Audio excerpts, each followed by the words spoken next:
So welcome everybody to Disability News and Views, a program brought to you by the City of Boston's Mayor's Commission for People with Disabilities. The month is November, and you may know that this month is recognized as Native American Heritage Month. November 25th, the day after Thanksgiving, is National Native American Heritage Day. And it's important to recognize Indigenous communities when we think about intersectionality of people with disabilities and traditionally marginalized populations. So I wanted to kick it off with that. And also let you know that recently the Mayor's Office of New Urban Mechanics welcomed a fellow who will be working on supporting Indigenous communities. We are thrilled to be working with this new fellow, Amira Madison, in collaboration with other departments in the Equity and Inclusion Cabinet. So wanted to give a big welcome and shout out to Amira on Disability News and Views. In other news, we want to talk about food because we know around the holidays, food insecurity comes to the forefront of all of our minds. The city has a Office of Food Justice, which works to improve the accessibility and affordability of healthy food in Boston. If you're looking for food resources yourself or your family, you can just text the word food, FOOD, to 617-579-8238 to engage with a chat box, which will help you find resources. And the chat box works in multiple languages, including Spanish, Vietnamese, Chinese, Arabic, and more. So please text the word food and find the language that you wish to use. You can also call or text using the Project Break Food Source hotline. And that number is 1-800-645-8333, Monday through Saturday. And if you qualify for SNAP, there are more local food programs available to you. So give that number a call. All right, moving on to huge news. City Hall Plaza reopening happened on November 17th. This space is our civic front yard. It's been under construction for several years to make many improvements, as many of you know. But the grand opening showed us that that was a wait well worth. Go through some of the really great new improvements. It includes a play space for kids and families. It includes over 250 new trees, 1,200 square foot play area I talked about a second ago. And this is really exciting, an indoor event space known as the Civic Pavilion. That was all part of the reopening. And particularly exciting for the disability community is the accessibility upgrades that were included in the project. First, there are no longer a set of stairs to enter the front door of Boston City Hall.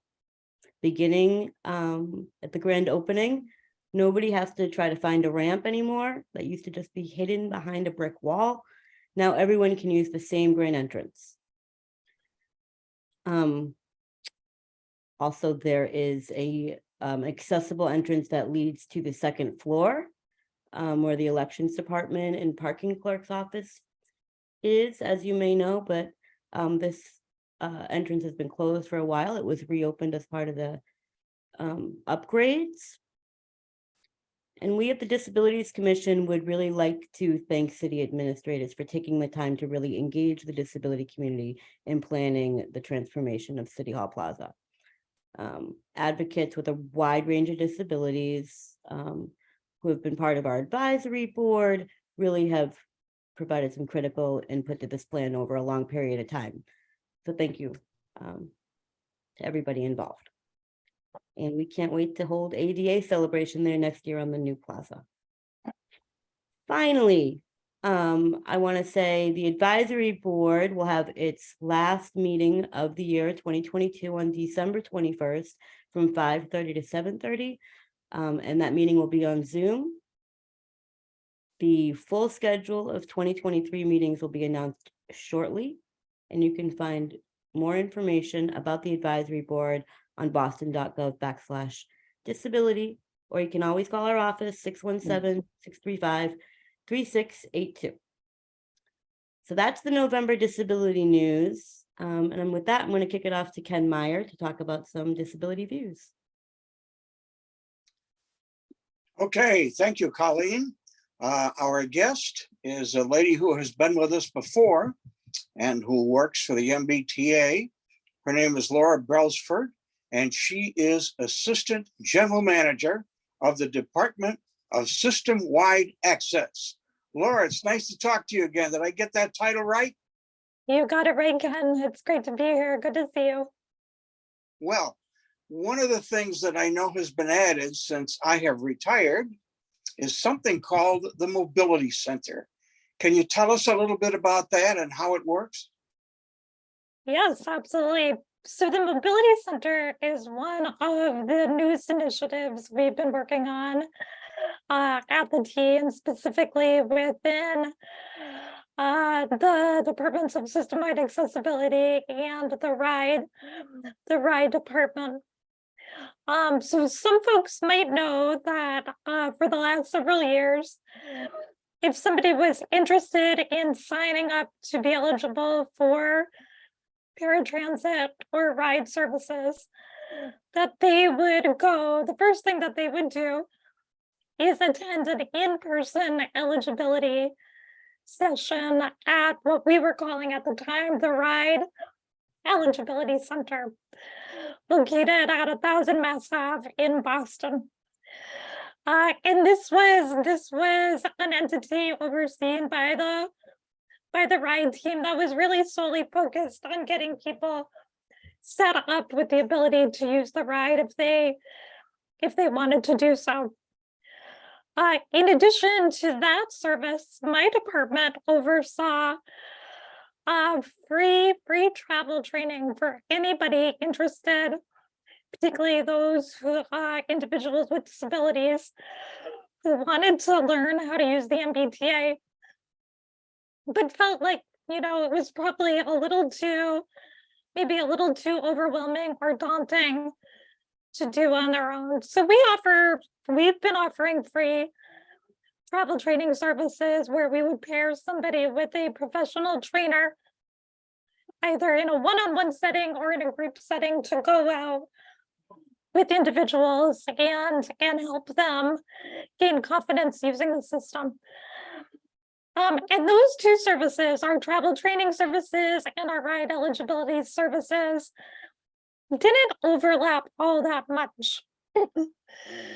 So about a year ago, we got together with our colleagues in the ride department, and we crafted a new vision for what we ultimately decided to call the Mobility Center, which is now essentially a one-stop shop for anybody who's interested in learning about any accessibility services, transit options, either at the T or just in the general in the Boston area. Whether that's the ride, whether that's the bus, whether it's the local council on aging shuttle service. When people now call the Mobility Center, they're offered a full menu of these services. So if they call and they're interested in using the ride, they certainly will be set up with that eligibility process. But at the same time, somebody's going to talk with them about the accessibility of our buses and our trains, along with other community services, so that they really are ensured to have all of the information they need to make a choice that's best for them. So today what we're offering is essentially a concierge service where you can go either by phone or in person and work with professionals who help you learn more about all the different options available to you. So, okay. Well, go ahead.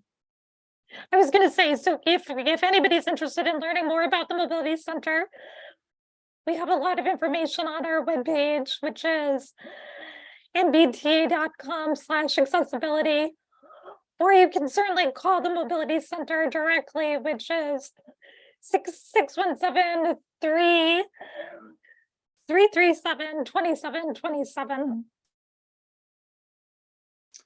Okay, now when I learned how to work the T and work with the off and getting familiar with the platforms, I had to work with the Mass Commission for the Blind. Do you guys, does the T work hand in hand with them, or do you just do it through your own personnel? So we work really closely with the Mass Commission for the Blind on a number of issues. With respect specifically to travel training, one thing that we are sure to communicate to customers is that our travel training does not go into sort of the detailed fundamentals of orientation and mobility that the commission really focuses on. That is absolutely their expertise. What we really focus on is taking somebody who already has those basic skills down and providing training on the unique things you might need to know about riding the T. So the commission has been involved in a lot of our early kind of module developments and train the trainers and provided a lot of great feedback. But ultimately, folks likely will still want to opt to get some basic training support with MCB and then come to us if they're interested in transit specifics beyond that. Okay, tell us which lines now are fully accessible or mostly accessible. So that is a great question. A lot of resources and a lot of energy has gone into making our stations more accessible over the last 15 years. So to give you a snapshot of where we are overall, if you look at our traditional subway stations, what we call our heavy rail stations, which are on the red line, orange line, and blue line, 98% of our stations are accessible. In fact, the only station that's currently inaccessible in our heavy rail network is Bowdoin Station on the blue line. And the good news about that is that Government Center is less than a quarter of a mile away from Bowdoin Center and was just recently fully updated in 2018. So that's a great option for riders as we continue to plan out designs in the future of Bowdoin. The Green Line is definitely an area where we have been laser focused on planning for the future, because today, out of the 65 stations on the Green Line, just over half of them are accessible. A little less than half are still inaccessible today. So what's interesting to know is of those 30 inaccessible stations and stops, 27 of them, almost all of them, are located on the street level Green Line stops. And what's made those stops extremely difficult to advance is the fact that most of them are located in a right-of-way or have a right-of-way that is shared by major city roadways. So ComAv is a great example. A bunch of the B-line stops along ComAv, the reason they're not accessible today is that we would have to widen them before we raise them. And in order to do that, we literally have to take a part of ComAv away from cars and dedicate it to our stations. So internally, our Green Line transformation team has been in-depth collaboration with city teams to do just that. And one thing that's very, very exciting is that over the next 3+ years, you're going to see 20+ Green Line stops and stations be made fully accessible. So the Green Line is really where we're going to see some of the biggest, most dramatic improvements to accessibility in the short term. And if anybody's interested in on what those projects are specifically, we've got a lot of great information on our website. Okay, with all that information, do you anticipate another shutdown? That is a question that we've been getting a lot. So for those that might not know, that a couple months ago we did a month-long shutdown of the entire Orange Line, which is really unprecedented. Something that the MBTA had never done, but felt like was absolutely essential in order to accomplish major track and signal repairs throughout the entire line. Currently, we have no plans in the pipeline for anything nearly as significant as that Orange Line shutdown. However, due to all of the track and signal work that's needed and all of the station upgrades that are in the pipeline, it's no exaggeration to say that there's almost always some small diversion happening at the T, particularly on the weekends. So, for example, one that I know is on the books today is first weekend in December, there will be a weekend diversion, a weekend bus shuttle in place between JFK, UMass, and Braintree, while our construction teams are doing some track upgrades up there. So it's really important for riders to be aware of these diversions so that you can plan accordingly. So you can do that in a few different ways. You can always go to our website, and right on the homepage, there's a link to an alerts page, which will let you know everything that's in place today and coming up in the future. On our webpage, there's also the opportunity to sign up to receive alerts, either through email or through text message. So you don't need to keep visiting our page. You can actually get the information sent to you. And for those that don't have easy access to the internet, you can always call our main call center, which is 617-222-3200, and just ask for information on any upcoming station closures or diversions. It's been a while since I've taken the Orange Line, but if I took it now, what great changes would I find? So a lot has been going on the Orange Line in the past few years. So I think the Orange Line has had the distinction for a long time. It was to be the first fully accessible branch of our heavy rail network. But beyond that, we've been doing a lot of work to construct redundant elevators at key stations. And while we're doing that, replace existing elevators with more modern, larger glass enclosed units. So you actually just over the last 2 years, we've had major upgrades at Ruggles and Oak Grove, which now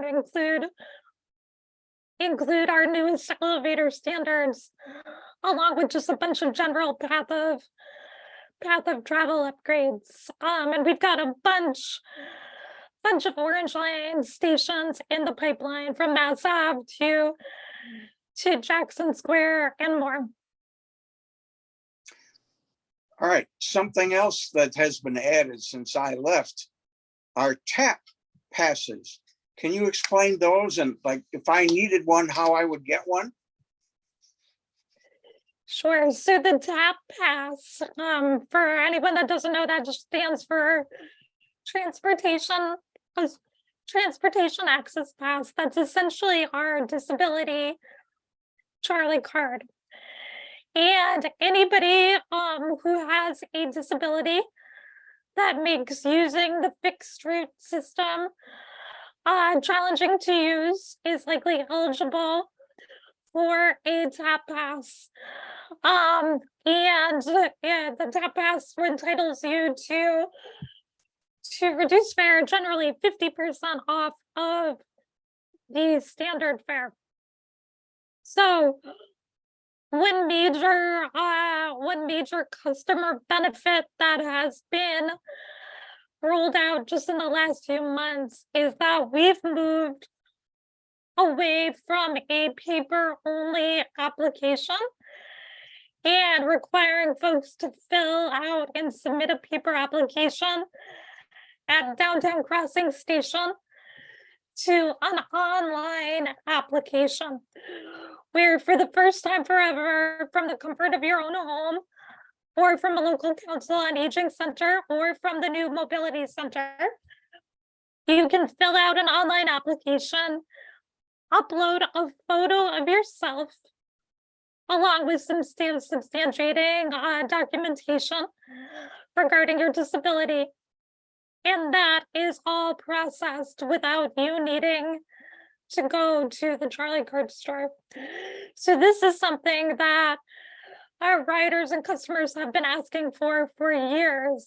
And a team within the T, our reduced fare team sort of took on this major project a couple years back. They first unveiled an online application for senior Charlie cards and just recently released the online version for TAP passes as well as blind access Charlie cards. All right, you talked a little bit about elevators.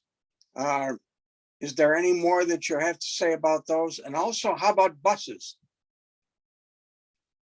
All right, so with elevators, we not surprising, we spend a lot of time thinking about them, from everything from, are they being maintained appropriately so that they are not going out of service unexpectedly, to, are they being cleaned appropriately? One of our biggest current challenges is the reality that a number of our units are used as restrooms today in certain parts of the system. So, and it's been just a real challenge to stay on top of cleaning those, keeping those units safe and clean on a regular basis. Folks may have heard we're actually experimenting with a really interesting pilot right now, working with our customer technology team. We're piloting a urine detection sensor in several of our elevators throughout the system. And this is being developed by our research developer out in California. And essentially, the sensor is able to detect certain chemical compositions and certain smells. And it is being programmed to identify the composition of urine nearby. So what we're piloting right now is in about five of our elevators, we have these sensors up. And we are evaluating, one, whether the sensor is working reliably, and two, if it does pick up that alert of urine peak in the elevator, is it able to send a message to our maintenance crews in a reliable way so they get some real-time information on where their services are needed. So that's just one example of some cutting edge elevator work we're doing. And then of course, I mean, most basically, like I mentioned before, Ken, in addition to maintaining and cleaning the units we have, we are working on building new units and replacing existing units with more modernized designs. I think probably the biggest and, in my opinion, most exciting project we have in the pipeline in the city is the fact that starting next spring, we're going to be beginning construction on a fully accessible connection between the red and orange lines at Downtown Crossing. So this involves the construction of a number of new elevators. It's probably the most complicated design and construction project that I've ever been involved with. But this is a huge deal because for anybody that's trying to navigate that connection without using stairs will tell you it's wild. So we are really exciting after many years of design on different design attempts to have a solution that looks very, very promising. And again, we'll be moving to construction this spring. And how about buses?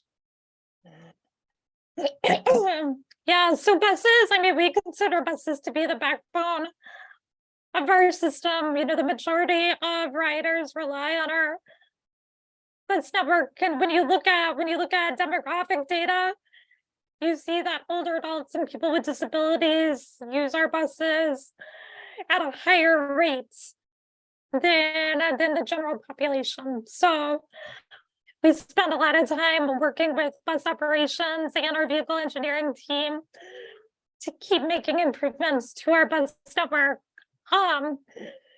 Today, the good news is 100% of our buses are low floor and ramp equipped. The only time that you would see a lift equipped vehicle would be in select diversions, when we need to contract with outside vendors to provide extra resources for those diversions. But our standard fleet is completely low floor and ramp equipped. In fact, several hundred of our buses, our newer buses, the interior was modified and designed largely based on feedback from riders with disabilities. And you'll notice some changes on those newer buses with respect to the seating layout. This was really all about how do we build in more flexibility in terms of making space for those of us who use wheelchairs and scooters, families who may be traveling with strollers, riders who may be traveling with luggage, and everyone else on the bus to make it safe and comfortable for everybody. So you know, every time we do a new bus procurement, that new design is used. So we're seeing more, you know, a more and more accessible fleet over time. All right. How about your T operators and drivers? Did they have to go under some extra training for all those changes? So with respect to the new changes on the interior of the bus, there's not specific training required to navigate those changes. All the equipment essentially works in the same way. It's just sort of a redesign of the location of the key seating components. But speaking of training, one big thing that has occurred over the last year is we have completely revamped the full day training that our bus operators receive on providing best in class accessible service. So we're really excited about this. This is a training that all new operators receive, and then anybody who gets retraining on a regular basis gets a component of this. So we've obviously learned a lot over the past few years, so it's great to bake that into an updated training. One last question, as far as station stops and improvements. Now, when I used to ride the T, you either had an actual human tell you which stop was next, which was interesting because sometimes they would forget, or it was automated. What's the situation with that these days? Ken, just to clarify, was this in terms of stop announcements on the vehicles? Can you repeat the question? When you would get on the orange line, for example, every once in a while they would miss announcing a stop, and you'd have to ask people where you were or something like that. Yeah. So whether we're instituting, whether a diversion is in place, or we're making a change, or we're just providing service in general, we know that making clear announcements on our vehicles is essential for all of our riders, but particularly for those who are blind or low vision, so that there's clear and accurate information about what station you are approaching, and what side of the train the doors are opening on. So we our motor person crews get a lot of training on this. As I think most folks are aware who are out on the system, we've recently rolled out brand new Orange Line trains on the Orange Line that include dramatically upgraded passenger information systems.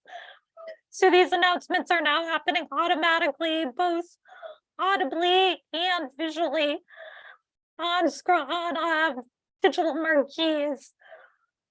So yes, so there's been a lot of improvements related to stop announcements. That having been said, I think this is definitely an area where if anybody watching or listening is out on the system and they observe or experience an announcement not being made, or really any issue with respect to accessibility, that's something that we want to hear about, because we really want to make sure that when something like that happens, we are taking advantage of solving the problem and taking steps to make sure that it doesn't happen again. So again, for anybody watching, if you run into any issues out on our system, let us know either by calling our call center or filling out an online feedback form as soon as you're able. All right. Well, listen, I hope that this interview has encouraged people, if they haven't taken the T, maybe to start doing it tomorrow. So I thank you again for your time and your patience, and continued good luck with the operation of a great system in Boston, and have a good holiday season as well. Likewise, Ken. Thanks so much. You bet. And that will do it for this edition of Disability News and Views.